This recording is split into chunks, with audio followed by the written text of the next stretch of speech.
Yeah, I'm Adam Lyness. Do a bit of business development as well as some technical work for Intranel Consulting. We do a bunch of hardware, software and AI, often GIS-related projects as well. And we've been working with Jessie and E3 on a couple of projects recently, one of which we're going to cover today. And So our aim was to locate sheep dips in Southland in New Zealand. So between 1849 and 1993, sheep dipping was a compulsory process in New Zealand, and these dips used some pretty harsh chemicals to help rid the sheep of any parasites and things like that.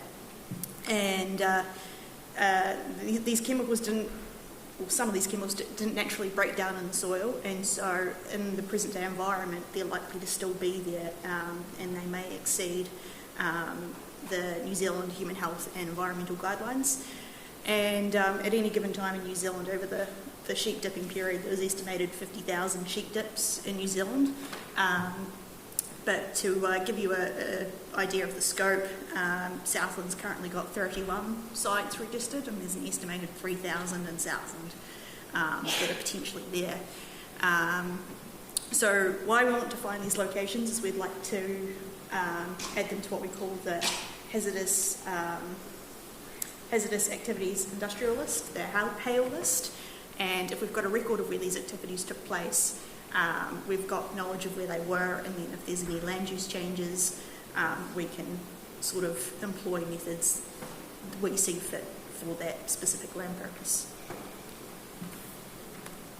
So the problem with finding sheep dips, there's no official records, and also it relies on anecdotal evidence and farmers coming to environmental organisations saying, yep, I had a sheep dip and it was here. Unfortunately, this generation that has this knowledge is dying out now, and farms also aren't always passed on to the next generation. You get a lot of people who buy a farm and have workers come in, and so you're missing that link in the knowledge. And it's also very expensive to someone to sit there and find these places manually and verify them and make sure that they're there. So what we did is we used historic aerial imagery from Toita Whenua and Retrolens, and we picked out features that were consistent with areas that may have had a sheep dip. And so you can see up here we've got the sheep yards. The drip pads are often a good sign that there was a sheep dip there, and the sheep dip itself. Sheep dips were often a circular shape, which can be quite helpful to pick out. The problem was that this imagery is not always of the best resolution. It's taken different resolutions, different scales, and it was just highly variable, so it made it hard to consistently map and find these sheep dips. okay, so I guess when you guys started talking to us, our remit was to try and automate some of this process. So I haven't looked at those images, and the first thing we said was, okay, great, so how many labelled sites do you have in your test set? And the answer was 32. And we're like, oh, okay, so the conventional approach might have been training a convolutional neural network, maybe using YOLO. We sure as hell didn't have enough data to do that, and there certainly wasn't enough budget to actually go and manually label several thousand sites to do that. So I guess from a machine learning point of view, it was a challenge to use conventional techniques. Low resolution data, lots of variation in presentation, so again that makes it hard to use conventional techniques. And it's also, some of the labelling was quite a difficult and boring task even for a human, so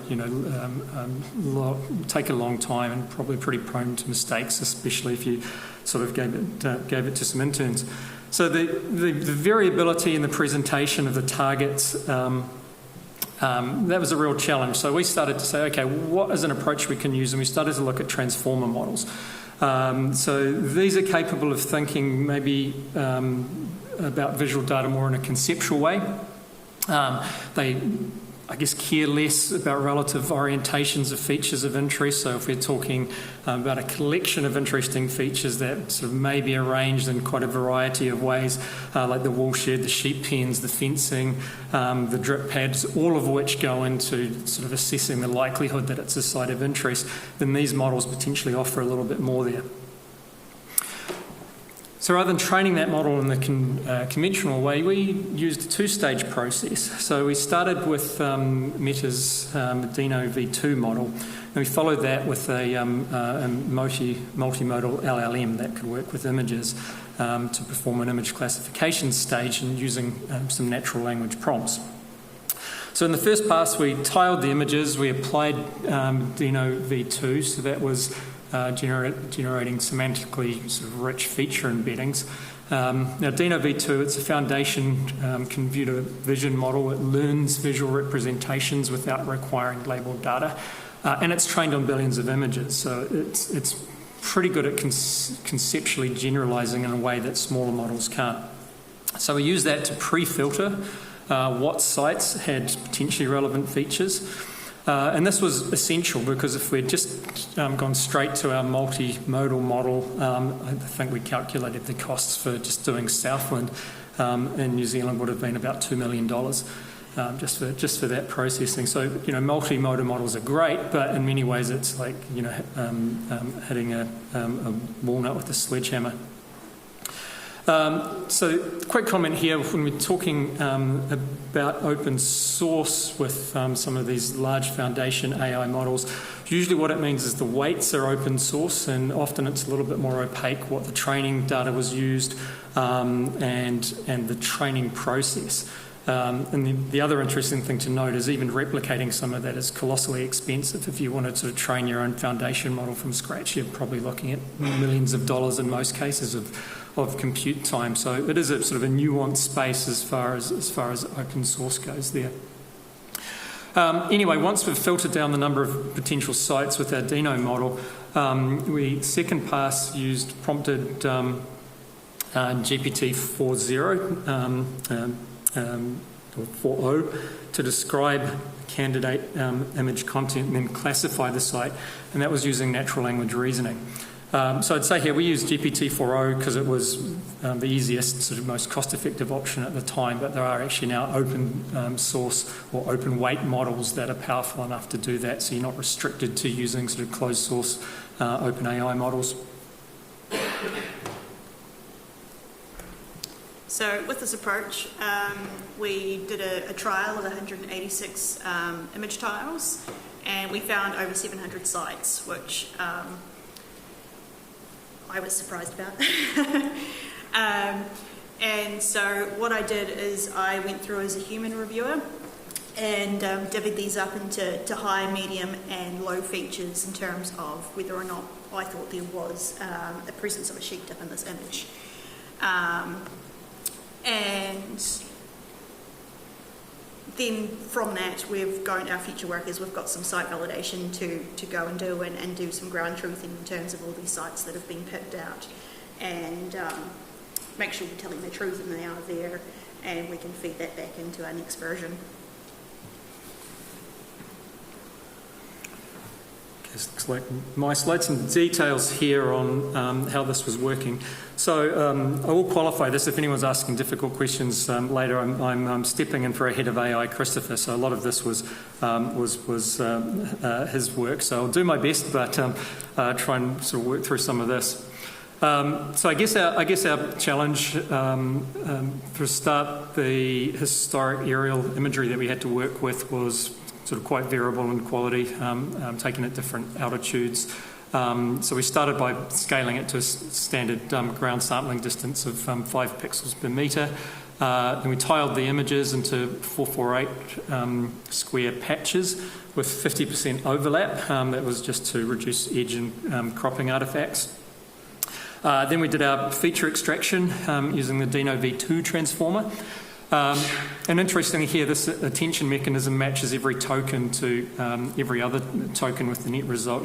You kind of get a score for every pixel after applying similarity matching between sort of your candidate tile and some of your reference images where we actually had sort of recognised sheep dips. So we then processed those tiles in turn and recombined.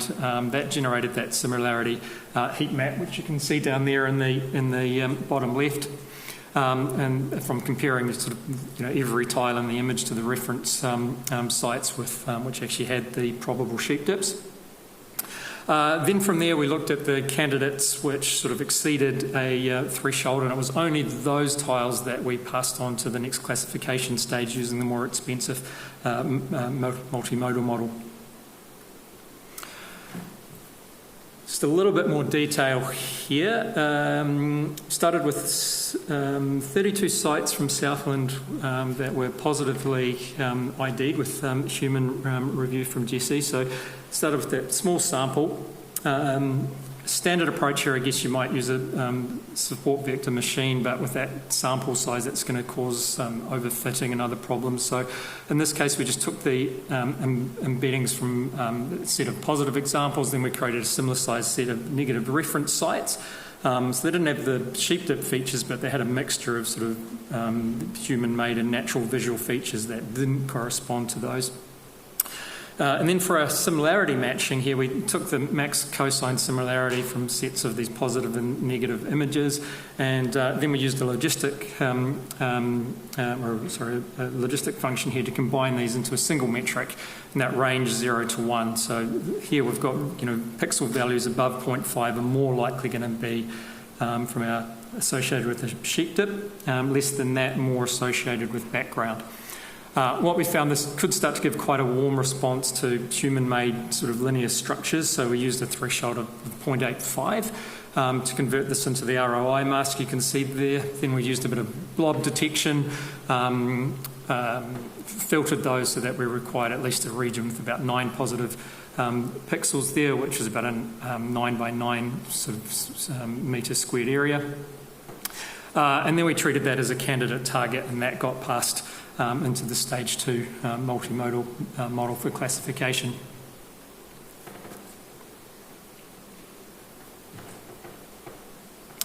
And at this stage, we really just take those candidate sites. So you can see one in here that we've filtered, and then we applied a 2-stage chain of thought prompt to the multimodal model. So that was using GPT-4o.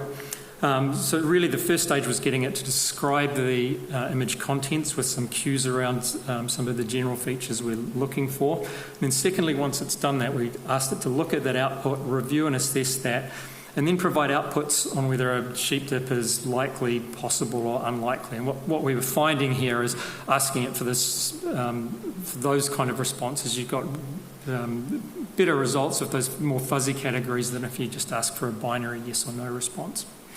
I would say here there's plenty of scope to iterate on these, and certainly as we revisit this project, there's definitely improvements that can be made there. The other thing is, since we did this project, even in a few short months, we've seen some of the multimodal models sort of really get significantly better in terms of how they perform.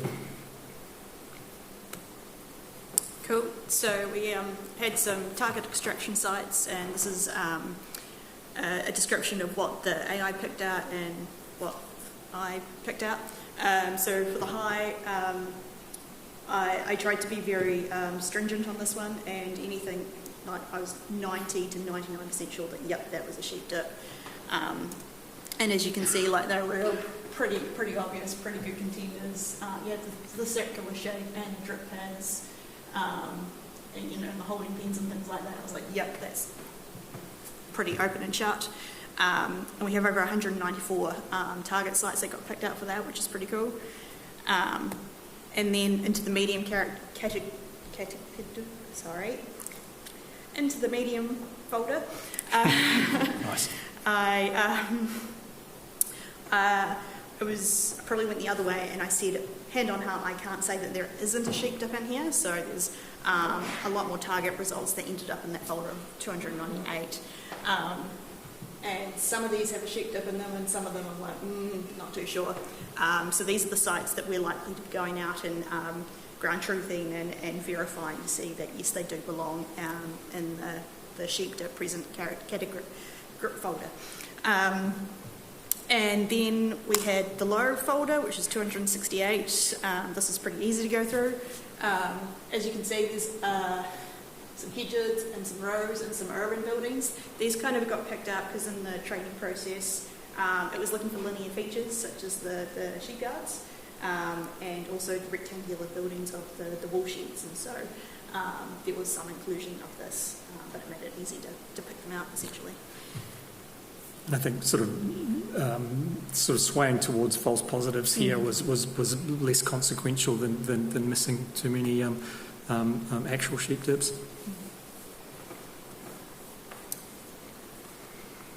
Okay, so I guess of those 192 high probability sites identified by human review, the algorithm classified most of these the same. I think we saw like 10 sites were misclassified there as unlikely and one likely site as possible. So I guess that's sort of coming up about a 5% false negative rate in that high confidence category.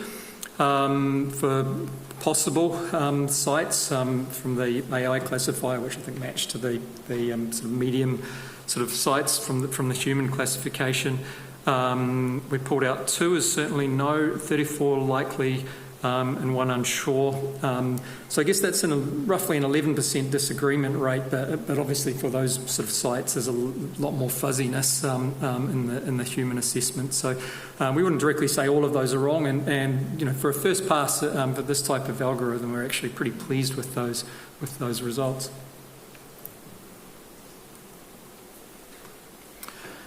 So I guess encouraging initial results. If we'd had a data set containing a few thousand labelled examples, what would have been interesting is to run a CNN model across that and see how it compared. I think from talking to Chris, his gut feeling is we've actually got better results using this approach than what we probably would have got from the conventional approach, given the quality of the image data that we had in this case. Not only this, you know, the approach that we took here was a hell of a lot faster and less costly. So, you know, given, especially in New Zealand, a lot of budgets councils have to work with are relatively low for this kind of thing. We think these techniques are more than likely to become more common. I guess one of the key takeaways is that a lot of applications that are solvable with AI, however, the cost of producing that first data set is often prohibitively high, so you may not even start the project. But some of these recent advances in generative AI and some of the other foundation models are, I guess, providing new options in this space. So we're finding that we're starting to use these in unique and interesting ways to overcome some of the conventional problems, and this opens the door to that, you know, range of applications that couldn't previously solve. And this transformer approach is particularly powerful when you've got sort of small sort of sets of data, when you've got that high variability, that nuance, and that visual presentation. So they're good at processing things in a more conceptual way. And with the LLMs, you know, while they're expensive, they are extremely powerful for in some ways almost taking the role of the human and doing that in that final assessment. So we've found, I think, you know, we moved from maybe about 65 to 75% in terms of that accuracy rate by using that second pass. And so, yeah, on this, well, I guess we're working with E3. There's looking at other potential applications. So looking at identifying wetlands in New Zealand. Sort of a lot of these areas aren't well mapped or well known, so there's potentially a project there. Weeds, sort of classification of other vegetation. And I guess from this, we're interested to hear if anyone here's got other projects where these techniques might be useful. We'd, you know, love to hear about some other potential applications and chat about that. So I'd just like to say thank you to Environment Southland who took a punt on us and to see if this would actually work.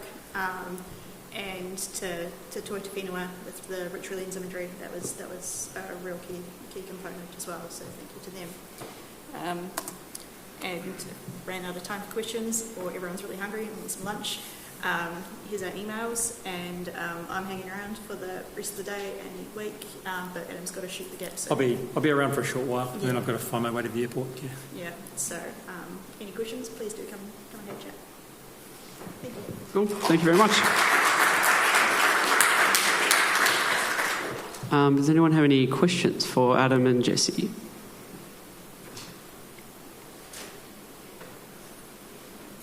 Anyone? I have a question, but I should hand it over first. Yeah, I've just a question, I guess, about large language models. And so you've got the GPT-4o, and then there was Meta's model. And did you say, so neither, obviously OpenAI's, they don't release the weights, not open at all. The Meta model, were the weights for that open? Yes. Yes, okay. Yeah.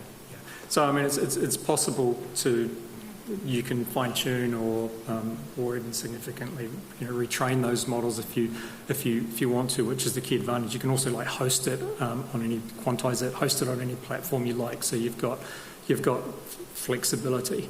But again, I'm not sure with that one how much of the training data set and the training approach they released on that. So there is some controversy with some of the LLMs, of course, in the sense of how they've pretty much just skimmed like the entire web for training them. Yeah, for sure. I guess a follow-up question to that is, I'm not really that familiar with this space, but are there any open models with open training data and therefore open weights available for this kind of work? Or do you see any emerging? Yeah, there are definitely examples, and there are a lot of open training sets out there that people have collated, and often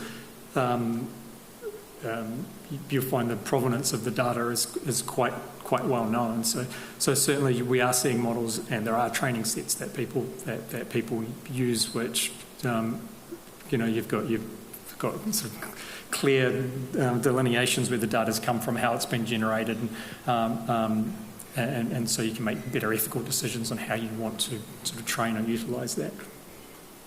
Cool. Okay, thank you. Anyone? Last chance for a question. No? Okay, well, thank you again, Jessie and Adam.